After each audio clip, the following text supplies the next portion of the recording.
Human trafficking, according to Article 3, Paragraph A of the Protocol to Prevent, Suppress, and Punish Trafficking in Persons, is defined as the recruitment, transportation, transfer, harboring, or receiving of persons by means of the threat or use of force or other forms of coercion, of abduction, of fraud, of deception, of the abuse of power, or of a position of vulnerability, or of the giving or receiving of payments or benefits to achieve the consent of a person having control over another person for the purpose of exploitation.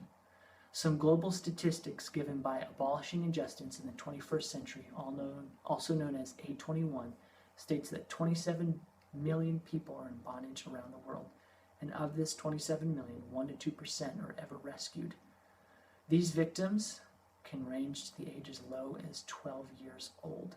Some local statistics given about the United States provided by National Coalition Against Domestic Violence states that 20% of all human trafficking in the U.S. comes through Texas at some point. National human trafficking hotlines receive more calls from Texas than any other state in the U.S., and 15% of those calls come from the Dallas-Fort Worth area.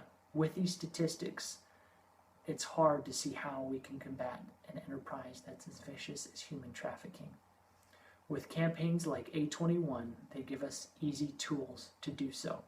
Multiply your pennies. Give financially, whether it's one time or monthly or yearly, to campaigns like A21 to push them further and farther in combating against human trafficking. Get social. Your voice can be heard over social media like Facebook, Instagram, and Twitter to grow the awareness of human trafficking and how it affects our loved ones. Party with a purpose. Host events, connect with friends and family to grow the awareness of human trafficking and how it really affects us locally. Do something, make a change. You have a voice to combat human trafficking.